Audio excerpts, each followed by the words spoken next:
안녕하세요. 이제 막 결혼 1년 차를 넘기는 신혼부부입니다. 저는 올해로 35살이고 남편은 37살이에요. 저희가 결혼이 남들에 비해 많이 늦은 편이긴 합니다. 남편과는 연애 결혼을 했는데 결혼하기 전 연애 기간만 해도 5년을 넘게 만났어요. 제 나이가 30을 넘기면서 그때부터 남편과 결혼 이야기를 이미 주고받고 있었습니다. 그 후로 결혼까지 거의 4년의 시간이 걸린 셈이지요. 남편이 대학교를 졸업하고 바로 좋은 회사에 취직을 하게 되면서 또 그때부터 알뜰살뜰 돈을 모아놓은 덕분에 이미 결혼 이야기 오갈 당시에도 어느 정도 기반이 많이 마련된 상태였어요. 저 또한 남편만큼은 아니었지만 상당히 돈을 많이 모아놓은 상황이기도 했습니다. 이미 연애 초반부터 두 사람의 장래에 대해 서로 확신을 가지고 있던 저희였다 보니 결혼을 미룰 이유는 하등 없었어요. 하지만 그런데도 불구하고 결혼식을 올리는 데까지 그 후로 4년이 더 걸린 데에는 나름의 사연이 있었습니다. 저희 남편이 집안의 둘째이고 위로 형이 한 명 있어요. 올해로 아주버님도 나이가 40을 넘기게 되었는데 아직도 결혼을 못하고 혼자 지내고 있는 상황입니다. 그리고 저희 결혼이 늦어진 이유는 바로 그 아주버님이 결혼을 아직 못했다는 데 있었어요. 장남이 아직 혼자인데 둘째가 어찌 결혼을 하냐며 반대를 해온 사람은 시부모님도 아니었고 아주버님도 아니었어요. 집안의 최고 어른인 할머님이 아주버님이 결혼하기 전까지는 절대로 저희들 결혼을 허락해주지 않겠다고 나오셨거든요. 시부모님이 그것 때문에 엄청 답답해하셨어요. 그런데 시아버지께서 워낙에 할머님 말에 거역을 못하는 분이셨던지라 그렇게 저희들 결혼이 미뤄지게 되었던 것이었습니다. 아버님은 저희한테 올해는 꼭 할머님을 설득해 저희들 결혼을 시켜주겠다고 하셨지만 번번이 그 시도는 실패로 돌아갔어요. 그렇게 올해는 허락을 받아주시겠지 하면서 한 해 한 해 넘기다 보니 어느덧 저희는 연애만 5년 차를 넘기는 상황까지 오게 되었던 겁니다. 아주버님의 조건 자체만 두고 본다면 결혼을 못할 만큼 개차반인 사람도 아닙니다. 얼마 차이나지 않지만 연봉도 저희 남편보다 높은 편이고 어렸을 때부터 학교에서 전교 등수를 놓쳐본 적이 없을 만큼 수재라고 해요. 대학교도 우리나라에서 이름값으로는 둘째가라면 서러울 만큼 좋은 학교를 나왔고요. 연애 초반에는 조건도 나쁘지 않은 사람이 왜 결혼을 못한 건가 싶었죠. 저는 단지 그간 열심히 사느라 마음에 드는 사람을 만나지 못한 거 아니겠냐 하고 생각했었죠. 처음 아주버님 때문에 저희가 결혼을 미뤄야 하는 상황임을 알게 되었을 때 제가 어떻게든 이 상황을 해결해 보려고 아는 사람 통해 아주버님한테 어떤 분을 소개시켜드리기까지 했어요. 그리고 그때 왜 아주버님이 저 나이 먹도록 여자친구도 없이 혼자 지내고 있는지 그 이유를 알게 되었습니다. 그냥 4차원이라서 혼자 자기 세상 속에 갇혀 사는 사람이면 그냥 특이한 캐릭터구나 싶었겠는데 그런 게 아니었어요. 그냥 성격부터 문제가 있던 사람이었고 그 더러운 성질머리 때문에 아직도 혼자 지내고 있었던 거였습니다. 저는 그런 것도 모르고 뭣도 모르고 지인 통해 아주버님을 소개시켜줬다가 욕만 잔뜩 걷어먹었네요. 소개팅 자리에 상대방분의 나이를 듣자마자 내가 30대 중반 여자를 만나려고 이 나이 먹도록 결혼도 안 하고 살았는 줄 아느냐며 이야기 한마디도 나누지 않고 혼자 자리를 박차고 뛰쳐나왔답니다. 아무리 마음에 안 들었어도 동생하고 결혼하기로 한 사람인 제가 나서서 자리를 만들어준 건데 그런 건 생각도 안 하고 그런 식으로 나왔다는 것부터가 이 사람 성격이 거의 인격 파탄자에 가깝다는 걸 알 수 있었어요. 남편한테 왜 아주버님 성격이 저 모양이냐고 미리 말을 해주지 않았던 거냐 따져 물었었는데 남편이 그래도 내 가족인데 어떻게 흉을 보겠냐며 자기도 형이 저렇게 나올 줄 몰랐다고 엄청 멋쩍어 했었습니다. 아주버님 때문에 남편하고 싸우는 것도 말이 안 된다 싶어서 남편 사과 한마디 듣고 더는 이야기하지 않기로 했어요. 그리고 제가 나서서 어떻게든 아주버님 결혼 자리 알아봐주는 오지랖도 그만 부리겠다고 다짐을 했습니다. 아무튼 그 후로는 아버님이 할머님을 설득하기를 기다리는 수밖에 없었죠. 말씀드렸다시피 저는 이미 남편과 결혼에 대해 어느 정도 확신을 가지고 있었다 보니 아주버님 때문에 혼사길이 막혔다고 한들 다른 사람을 만나고 싶은 생각은 전혀 없었습니다. 다만 그게 결혼까지 5년이나 더 걸릴 거라고는 생각을 못했을 뿐이에요. 한 해 한 해 그렇게 시간만 보내다가 3년이 지나서부터는 오기가 생겨서 언제까지 기다려야 되나 보자 하는 생각이었습니다. 하지만 끝내 아버님은 할머님의 허락을 받아내지 못하셨어요. 저희가 끝내 결혼식을 올리게 된 이유는 할머님이 돌아가시면서 더 이상 허락을 구할 필요가 없어졌기 때문입니다. 그리고 그제서야 시어머니의 주도로 저희들 결혼식이 정말 번갯불에 콩 구워 먹듯 빠른 속도로 진행이 되었어요. 이미 결혼 이야기 처음 오가기 시작했을 때부터 어느 정도 준비가 되어 있던 상황이었는데 그 후로도 결혼을 전제로 쭉 만남을 이어왔다 보니 당장 대출 하나 없이도 신혼집을 한 방에 정리할 만큼 많은 돈이 모여있는 상황이었습니다. 결혼 준비라고 뭐 예약해놓은 건 없지만 좀 두루뭉술하게 저희끼리 정해놓은 것들도 많았어요. 신혼집도 그중 하나였죠. 처음에는 저희들 모아놓은 돈을 가지고 경기권 집값 조금 저렴한 곳에 살림을 차려서 돈 모일 때마다 집을 이사를 가겠다는 생각이었는데 할머님 반대로 결혼을 몇 년 더 기다리다 보니 그냥 시작부터 서울에서 전세를 구해 신혼살림을 차릴 수 있을 만큼 상황이 되더라고요. 그런데도 또 2년을 기다려야 했고 그때 돼서 모인 돈을 보니 전세로 시작할 것도 없이 대출 좀 더 받아서 아예 서울에 집을 구하면 될 만큼 돈이 모여 있었어요. 저랑 남편 회사 두 군데 전부 다 직원복지 차원으로 해주는 대출이 있었는데 그거로 모자란 돈을 대출받으니 이자 부담도 많이 적었습니다. 그렇게 저희는 결혼식 날짜가 잡히기 전에 신혼집을 먼저 구하게 되었습니다. 계획한 대로 서울이었고 강남하고는 조금 거리가 있긴 하지만 출퇴근하는데 교통도 좋고 투자 가치도 있고 서울 내에서도 비교적 신축인 아파트를 구하게 되었죠. 이제 진짜 결혼식 날짜만 잡으면 되겠구나 하는 와중에 갑자기 할머님의 유지를 받들어 결혼을 반대하는 사람이 한 명 생기게 되었는데 그건 다른 사람도 아니고 저희 결혼을 이만큼이나 뒤로 미뤄지게 만들어버린 장본인 아주버님이었습니다. 여태까지 기다렸는데 좀 더 기다리면 어떠냐고 결혼식에 친척들은 물론이고 어릴 때 아주버님하고 남편을 동시에 알고 지냈던 친구들도 몇 명 올 텐데 그 사람들 보기 부끄러워서 어떻게 자기가 견디겠냐며 말도 안 되는 억지를 부리기 시작했어요. 하지만 다행히도 저희 결혼을 막을 수 있는 유일한 사람인 할머님은 더 이상 계시지 않았고 아버님 또한 그간 저희를 5년이나 기다리게 만들었다는데 미안한 마음뿐이셨다 보니 아주버님의 억지는 받아들여지지 않았습니다. 정말 다행인 건 할머님이 돌아가시면서 장남 먼저 결혼하기 전까지 둘째 먼저 보내는 건 안 된다고 유언을 남기지 않으신 거 아닐까 싶어요. 아무튼 그 뒤로 아주버님은 어떻게든 저희들 결혼식을 회방 놓을 생각밖에 없어 보였습니다. 뜬금없이 전화해서 결혼식 음식은 꼭 뷔페로 해야 한다고 억지를 부리지를 않나 결혼을 반대하던 인간이 저희들 결혼식이라도 망쳐야겠다 심술이 난 건지 축가를 자기가 부르겠다질 않나. 나중에 가서는 저희들 신혼살림 고르는 데까지 따라와서는 여기 건 이래서 나쁘고 저기 건 저래서 나쁘고 가성비 싸구려 제품을 쓰다가 망가지면 바꾸고 하는 게 훨씬 좋다는 식으로 훈수를 두기 시작했어요. 그래서 아주버님한테 누가 들으면 결혼 한 12번은 더 해본 사람으로 알겠다고 빈정거리면서 한마디 했죠. 저희가 쓸 살림이고 저희 결혼식이니만큼 저희가 어련히 알아서 할 테니 이런데 좀 쫓아오지 말고 그럴 시간 있으면 결혼할 사람이나 찾아보라고 했어요. 만약에 저희 결혼식 올리기 전까지 결혼할 사람이 생기면 그땐 저희가 기꺼이 결혼식 날짜를 한 번 더 미뤄드리겠다고요. 그래도 아주버님이라고 저한테 한 소리 들은 게 자존심이 상하긴 했는가 본지 그 뒤로는 저희들 뭐 하는데 더 이상 따라다니질 않더군요. 그냥 싫은 소리 한마디 하면 되는 건데 저도 그동안 뭐하러 손윗사람이라고 당하고만 살았나 그런 생각이 들었어요. 그리고 앞으로 결혼하고 나서도 다른 사람은 몰라도 아주버님한테만큼은 양보 안 하고 당해주지도 말아야겠다 하는 다짐을 하게 되었습니다. 하지만 제가 한 소리 한 것도 약발이 다 한 건지 결혼식을 하루 앞두고 아주버님이 말도 안 되는 마지막 진상을 부리기 시작했어요. 다른 게 아니고 결혼식 날 부케를 자기가 받겠다고 우기기 시작한 겁니다. 부케는 제 사촌동생이 받기로 되어 있었는데 사촌동생이면 그 정도 양보하라고 충분히 말할 수 있는 거 아니냐는 거죠.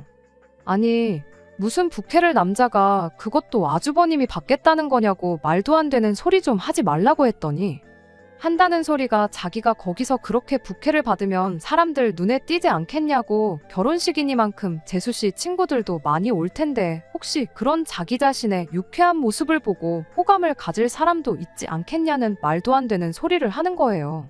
그래서 아주버님한테 한마디 했죠.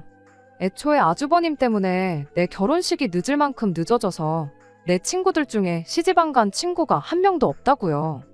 그리고 진작에 4년 전에 아주버님한테 아는 분 소개시켜드렸을 때 20대 여자랑 만나겠다고 대화도 한 번 안 나눠보고 자리에서 일어나지 않았냐고, 그런데 30대 중반인 내 친구들이 눈에나 차시겠냐고 말도 안 되는 억지 좀 부리지 말고 가만히나 있으라고 했어요.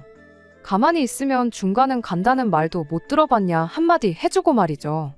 그리고 혹시나 결혼식 와서 내 친구들이나 손님들한테 추근덕거릴 생각이면 저희들 결혼 축하 해주실 필요도 없고 축의금 같은 것도 바라지도 않으니까 그냥 오지 마시라 한마디 해줬습니다. 다행히 결혼식 당일에 아주버님이 제가 우려하던 헛짓거리는 하지 않았나 봐요. 내심 그게 결혼식 하는 내내 신경이 쓰였는데 천만 다행이었죠. 그래도 이제 결혼식까지 올렸고 진짜로 부부가 되었으니만큼 더 이상 아주버님 때문에 스트레스 겪을 일은 없겠구나 싶었어요. 그런데 그건 저희 오산이었습니다. 남편과 정식으로 부부가 되니 이제는 별 말도 안 되는 문제로 아주버님이 저희들 속을 썩히기 시작했거든요. 신혼여행 마치고 돌아온 지 몇 주 지나지 않아서의 일이었어요. 사실 진작에 남편하고 집을 구해서 결혼식 올리기 전부터 같이 살고 있었지만 식도 안 올렸는데 집들이 먼저 하는 건 조금 아닌 것 같아서 그때 미루던 집들이를 하게 되었거든요. 시부모님을 초대한 날에 당연히 아주버님도 집들이에 같이 따라오게 되었고요. 시어머니만 집들이 하기 전에 딱 한 번 저희 집에 오셨었지, 아버님이나 아주버님은 그날이 처음 저희 집에 와보는 날이나 마찬가지였습니다. 그런데 아주버님이 도착하자마자 집 구경은 할 생각도 없어 보이고 혼자 소파에 자리 잡고 앉아서는 핸드폰 화면에서 눈을 떼고 있지 않고 있었어요. 저 인간이 뭐 하나 싶은 생각이었는데 아마 집들이 오면서 저희 집 시세를 인터넷으로 검색을 했었나 봐요. 부동산 사이트 여기저기를 찾아보고 혼자서 확인을 하고는 난데없이 저희한테 이 집을 살 때 쓴 통장 내역을 좀 확인해 봐야겠다고 하는 겁니다. 갑자기 통장 내역은 뭔 소리냐 물었더니 아주버님이 대놓고 신혼부부가 시작하기엔 이 집 시세가 말이 안 된다고 따지기 시작하는 겁니다. 장남인 자기가 아직도 결혼을 안 했는데 혹시 니들 내가 지원받아야 했을 돈까지 전부 끌어다가 니들이 사용한 거 아니냐고 그 내역을 확인해 봐야겠으니 당장 통장부터 가져오라고 아주 바닥에 등을 깔고 누워서는 어린애 마냥 땡깡을 부리기 시작했어요. 그래서 아주버님한테 한마디 했죠.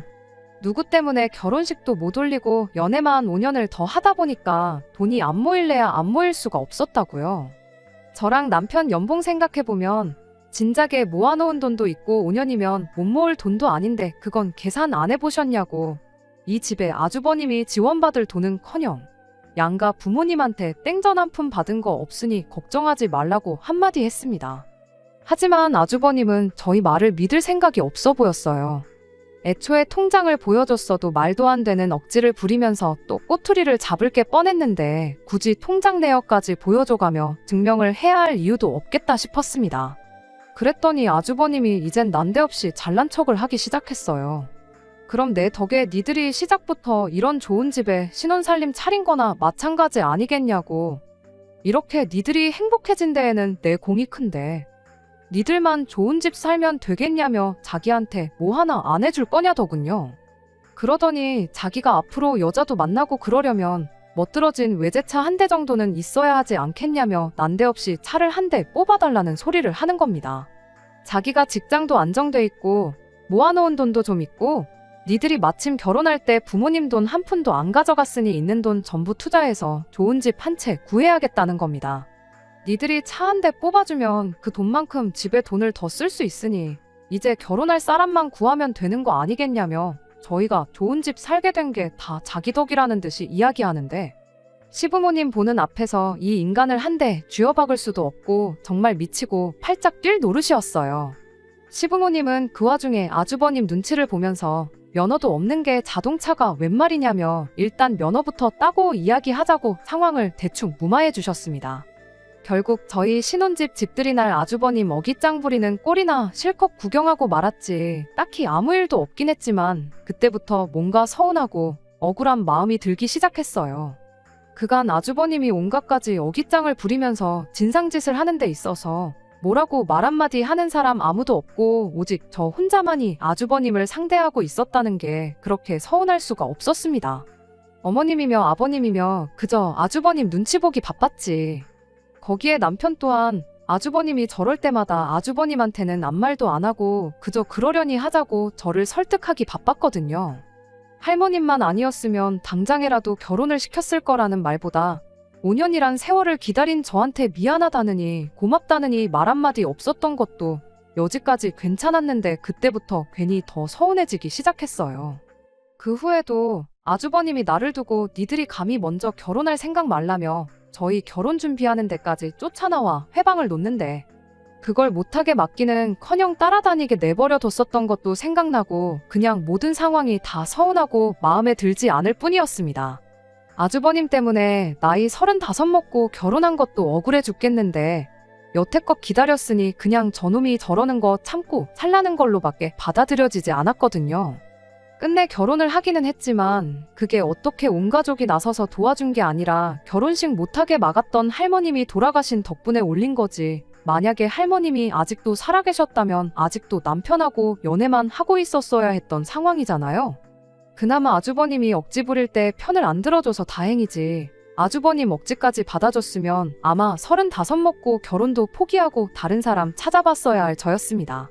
애초에 아주버님이 결혼 못한 게 제 탓도 아닌데 정말 100번 양보해서 제가 아는 분 소개시켜줬을 때 그때라도 좀 잘해보는 척이라도 했다면 5년이나 기다릴 것도 없었을 일인 거잖아요. 뭐 이 상황을 남편한테 따진다고 한들 이미 다 지난 일인데 미안하단 소리나 한번 듣고 말겠지 싶어서 그냥 여기까지만 하고 말았습니다. 다만 남편한테 아주버님이 제정신 차릴 때까지 나는 최대한 시댁에 거리를 두고 지내겠다 선언했어요. 적어도 마주칠 일 없으면 스트레스 받을 일도 없을 거라 생각했고 지난 일 되새겨봐야 저한테만 손해인데 결혼했으니만큼 앞으로 행복할 날만 생각하며 사는 게 오히려 저한테 이득이겠거니 그렇게 생각하고 말았습니다. 아무튼 저희가 결혼을 늦게 한 만큼 자녀 계획은 최대한 빨리 갖기로 결정을 했습니다.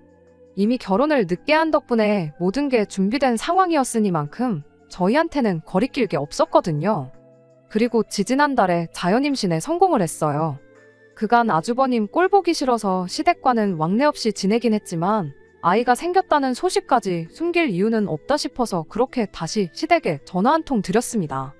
남편이 시부모님께 할머니 할아버지 될 준비하라고 한마디 건네자마자 정말 전화기 너머로 얼마나 두 분이 기쁜지 느껴질 만큼 좋아하는 소리가 들려왔어요.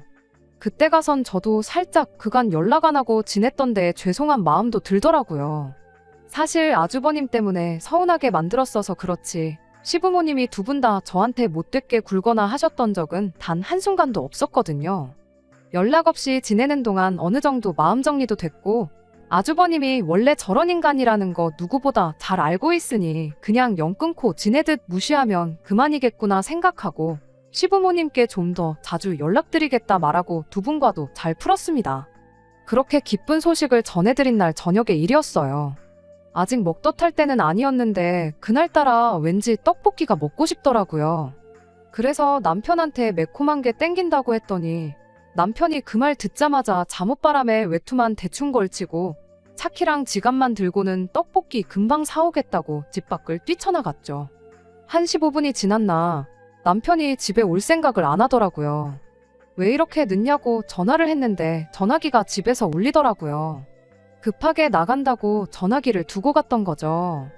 전화기도 안 챙긴 마당에 차키는 챙겨나간 걸로 봐서 집 앞에 있는 분식집 아무데나 가서 사오는 게 아니라 제가 평소에 제일 좋아하는 친정집 동네에서 자주 가던 그 떡볶이집에 있는 걸로 사오려고 그러는구나 싶었습니다.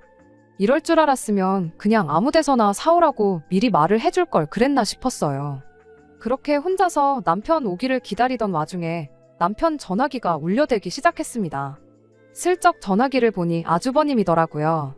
한참 연락 끊고 지낼 적에 니들 그렇게 해서 어디 얼마나 잘 사는지 보자며 그 뒤로 먼저 연락 한번 한 적 없는 사람이 마침 시부모님하고 오해를 풀었던 날에 전화를 해대니 기분이 살짝 꺼림직했습니다. 어차피 저한테 걸려온 전화도 아니고 해서 그냥 전화 끊어질 때까지 무시하고 가만히 있었죠. 그런데 전화가 끊어지자마자 바로 아주버님한테서 또 전화가 걸려오더라고요. 그렇게 계속 전화를 무시하기를 5번째. 남편이 없으니 핸드폰을 풀어서 진동으로 바꿀 수도 없고 벨소리는 또 얼마나 시끄러운지 정신이 다 없더군요. 그래서 그냥 제가 전화 받아서 남편이 잠깐 외출했으니 나중에 전화 걸어달라 한마디만 하고 끊어야겠다 생각했고 그대로 전화를 받았습니다. 그런데 전화 받기가 무섭게 아주버님이 전화기에다 대고 정말 육두문자를 날리며 욕을 하더라고요. 혀가 살짝 꼬부라져 있는 게 술에 좀 취한 듯 보였습니다. 제가 누군지도 확인하지 않고 아주 시작부터 있는 욕 없는 욕 쏟아내다가 갑자기 악담을 하기 시작했어요. 자기가 무슨 형으로서 동생 잘 되길 바라는 마음에 순서도 모르고 형보다 먼저 결혼하겠다는 거 양보해줬는데 어떻게 애까지 먼저 만들 수가 있냐면서요. 지가 먼저 결혼해서 애 낳을 때까지 저희가 기다렸어야 하는 게 정상 아니냐고 말도 안 되는 소리를 하더라고요. 그래서 어이가 없어서 그건 또 무슨 소리냐고 제가 한마디 했어요. 그랬더니 내 동생은 어쩌고 네가 전화를 받냐면서 남편한테 쏟아내던 분노를 저한테 쏟아내기 시작하는 겁니다. 따지고 보면 다 저 때문이라고, 저만 아니었으면 동생이 먼저 결혼할 일도 없었을 테고 나중에 태어날 내 자식이 동생 자식보다 나이가 어려서 집안 족보가 개족보가 될 일도 없었을 거라면서 자기 결혼 못해서 혼자 지내고 있는 걸 제 탓을 하는 거 아니겠어요. 어이가 없어서 그냥 전화를 끊어버리려고 했는데 니들 애 태어나면 내가 어떻게 하는지 한번 보자고 개소리를 쏟아내는데 정말 그 말을 듣고는 참을 수가 없었습니다. 그래서 그냥 마음속으로만 생각하고 있던 말들을 그대로 전부 쏟아내버렸어요. 네가 여지껏 결혼 못한 걸 왜 내 탓을 하느냐고, 정신머리가 그렇게 썩어 빠졌으니 여지껏 그 나이 먹도록 결혼도 못하고 혼자 지내고 있는 거 아직도 모르냐고요. 그딴 성질머리로 평생 결혼이나 할 수 있겠냐고, 모르긴 몰라도 네 결혼하는 거 기다려줬다간 남편도 평생 결혼 못했을 거라고, 5년이나 기다려주고 동생이라도 데려간 나한테 고마워하라고 한마디 해줬습니다. 그랬더니 아주버님이 전화기에다 대고 집에서 딱 기다리라고, 자기가 찾아간다고 아주 끝장을 보자며 난리를 치는데 그 소리까지 들으니 술 취한 인간이 뭔 짓을 못할까 싶어서 겁이 덜컥 나기 시작했어요. 그때 때마침 남편이 떡볶이를 사들고 집에 돌아왔습니다. 허겁지겁 들어오는 걸 보니 제가 전화로 아주버님과 싸우는 소리를 듣고는 급하게 집 안으로 뛰어들어왔나 봐요. 그 길로 떡볶이는 바닥에 내던져버리고 제가 들고 있던 전화기 뺏어다가 너 누구냐고 소리를 질러대기 시작했어요. 전화 상대가 아주버님인 걸 알게 된 남편이 드디어 저를 위해 아주버님한테 한마디 해주더군요. 평소에는 형님 하면서 깍듯이 대하더니 그날만큼은 남편이 아주버님한테 너희 자식 하면서 반말로 막말을 쏟아붓기 시작했어요. 어디 올 테면 와보라고, 결혼식 올리기 전에 장례식부터 치르게 해주겠다고 아주 난리도 아니었습니다. 정작 동생이 저렇게 나오니 만취한 아주버님도 정신이 번쩍 들었는지 그대로 전화를 끊더라고요. 남편이 저한테 왜 그러니까 무슨 영양가가 있다고 그 전화를 받았냐고 한마디 하기는 했는데 저는 드디어 남편이 저를 위해서 한마디 해줬다는 사실이 그렇게 기쁠 수가 없었어요. 그렇게 다음날 시부모님이 아주버님을 끌고 집에 찾아오셨습니다. 그간 아주버님 눈치 보면서 그냥 어깃장 부리는 거 내버려뒀던 시부모님도 상황이 상황이다 보니 확실히 짚고 넘어가야겠다는 생각을 하셨나 봐요. 집에 들어오자마자 저희들 앞에 아주버님을 무릎부터 꿇게 하더라고요. 그리곤 드디어 시부모님도 아주버님한테 한마디 해주셨어요. 안 그래도 네 할머니 때문에 좋은 시절 다 보내고 이제야 결혼한 동생한테 미안한 마음도 안 드냐고요. 자기 때문에 5년을 낭비한 애들한테 미안한 마음을 갖기는커녕 잘한 게 뭐가 있다고 큰 소리를 떵떵 치느냐고. 곰도 마늘하고 쑥만 먹여서 사람을 만들었는데 니는 도무지 어떻게 해야 사람을 만들지 모르겠으니 니 스스로 그 답을 찾을 때까지는 가족들 앞에 얼씬도 할 생각 하지 말라며 한 달 시간을 줄 테니 집 나가서 혼자 살라고 강하게 한마디 해주셨습니다. 그리고 앞으로 결혼이 되었든 당신들로부터 땡전 한 푼 받을 생각 하지 말고 네 동생이 했듯이 네 혼자 힘으로 알아서 살라고 한마디 하시고는 집에서 미리 챙겨온 짐 가방을 아주버님한테 던져줬어요. 집안에 왕노릇 하면서 깽판만 치던 아주버님이 시부모님 두 분이 그렇게 나오니 찍소리도 못하고 있다가 짐가방 던져주면서 집에서 아예 내쫓기게 생기니 그제서야 눈물을 질질 짜면서 죄송하다 빌기 시작하더라고요. 시부모님이 나한테 죄송할 게 아니라 네 동생하고 우리 며느리한테 사과하라고 단호하게 한마디 하시는데 아주버님은 자존심이고 뭐고 챙길 것도 없겠다 싶었는지 말 끝나기가 무섭게 저희한테 큰절까지 하면서 사과를 하기 시작했습니다. 거기서 남편이 시부모님한테 한마디 하더군요. 지금 사과만 가지고는 진심인지 아닌지 모르겠다고. 형님이 부모님 댁 나가서 한 1년 정도 고생하다가 그리고 나서 다시 사과하면 받아줄 수도 있을지 모르겠다고 한마디 하더라고요. 그 말 끝나기 무섭게 아주버님이 남편 바짓가랑이를 붙들고는 자기가 이 나이 먹고 혼자 나가설면 밥이라도 챙겨 먹고 살겠냐며 제발 한 번만 봐달라고 용서를 빌더라고요. 제가 지난 5년 동안 받은 스트레스에 비할 만큼은 아니지만 그래도 속 하나만큼은 정말 후련해졌어요. 남편이 저한테 어떻게 하면 좋겠냐길래 그냥 나도 당신 생각이랑 똑같을 따름이라고 말 한마디 해주고 말았습니다. 그 뒤로 아주버님은 진짜로 집에서 쫓겨나서 혼자 지내고 있어요. 이따금씩 저한테 안부 전화까지 하고 있습니다. 육두문자는커녕 이따금씩 존댓말까지 섞어가면서 시부모님한테 말 좀 잘해달라고 부탁을 하고 그래요. 하지만 뭐 존댓말 몇 마디 한다고 제 마음이 풀릴 것 같지는 않습니다. 진짜 정신을 차렸다면 저한테 시부모님한테 말 좀 잘해달라고 부탁할 게 아니고 어디서 결혼할 사람 데리고 와서는 이제 정신 똑바로 차리고 살겠다고 한마디 하는 날이 오진 않을까 생각해요. 물론 사람 못 고쳐 쓴다는 말처럼 저 사람이 제정신 차리고 온 가족의 바램대로 살 날이 올까 싶긴 하지만 이젠 시부모님도 남편도 제 편이 되어서 말을 해주게 되었으니 그거 하나로 만족하고 저도 지난 날은 잊고 앞으로 행복할 날만 생각하면서 살 계획이에요. 끝까지 들어주셔서 감사합니다. 오늘의 사연은 여기까지입니다. 구독과 좋아요, 알람 설정 부탁드리고 더 좋은 사연으로 다시 찾아뵙겠습니다. 감사합니다.